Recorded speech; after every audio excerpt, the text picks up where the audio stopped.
YouTube ดีกว่า Blackpool Tower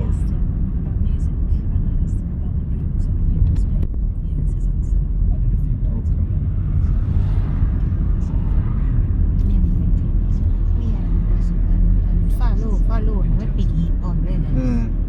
เขาไปเบิ่งได้บ่เนี่ย ได้เนี่ยเขาก็เป็น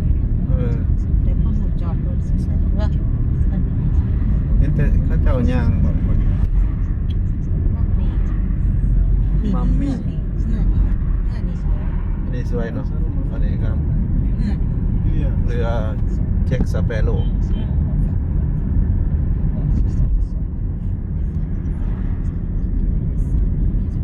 ตัวนี้มันพิเศษ เสียบัตรเข้าบ่บ่ ยังเขาก็ย่างกันอยู่หันยังแบบ วันนี้เขาเปิดให้เที่ยวเนาะคนย่างหลายอยู่ทางนั้น น่าจะคือได้ เลยว่าบ่ฮู้ว่าหม่องจอดรถอยู่ไสวะ ไม่ได้ได้ของตอนอยู่คุณ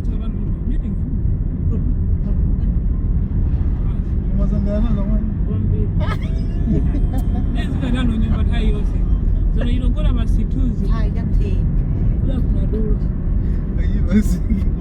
ถ้าถนนยังสั่นไม่ใช่เห็น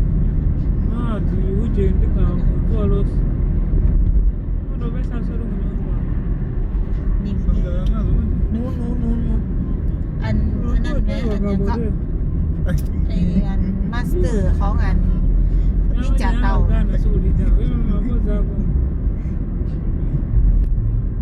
เท่าเต่า โอ้ที่มันเป็นนู้นี่แม่ของอันมาสเตอร์ของนินจาเตาแม่ บ่จัก